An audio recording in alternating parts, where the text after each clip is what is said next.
The fishing news is brought to you by Interlux Marine Paint. Hey there, Toby Lapinski for the New England edition of the Fisherman magazine with this week's web video fishing forecast for New England. As I've been telling you the last few weeks, the big 2016 Tagged Trout Promotion kicked off this past Saturday in Massachusetts and Connecticut, and a bunch of specially tagged fish have already been landed, netting some lucky anglers a hefty boatload of prizes. But don't fret, there are still plenty of tagged fish out there for the promotion, which runs through May 7th.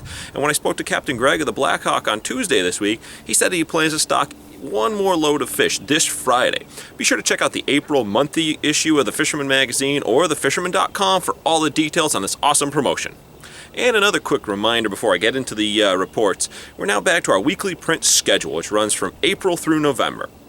Primary monthly issues are always available at your local newsstand, but the weeklies are only available with a paid subscription of the Fisherman magazine or through some of our select advertisers. Be sure to sign up for a subscription right now to stay on top of all the great features and fishing reports that we offer every single week. All right, moving on into the reports, starting off in Connecticut. It's a tough call to say whether more anglers were out for stripers or trout this past weekend, as catches on both species have been reported to be very good. Well, with opening day of trout season on Saturday, I'll start there. And early in the morning, I received a text of a nice trout landed in the Norwalk River by 6-year-old Ryan. He was out fishing with his dad, and he had his catch on the stringer before he even had the first cup of coffee in me for the day. And next up is a hefty 6+ pound trout that was weighed in at Fishing Factory 3 up in Middletown. Andrew reports some very good action was had in the Salmon River as well as Miller's Pond, and the trout parks, as always, were also heavily fished due to all the extra fish stocked in those select locations across the state. And on the striper side of things, all the larger rivers as well as most of the smaller titles have actively feeding striped bass in them right now. While the Hoosie is getting most of the attention, I have confirmed reports from across the state of good catches being made, and most spots away from the Hoosie have far less crowded conditions to deal with. Jason and Bobby Jays have been doing really well on both soft plastic as well as swimmers on striped bass from small schoolies to the mid 30-inch range. And in Rhode Island, the cod fishing is still kind of on hold right now with a chance of the boat sailing here and there, but for the most part, the wind and waves have put a damper on both sailing schedules and fishing success.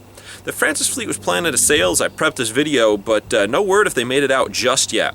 The early weather outlook for the weekend looks decent, so hopefully they'll have some solid reports in next week's magazine.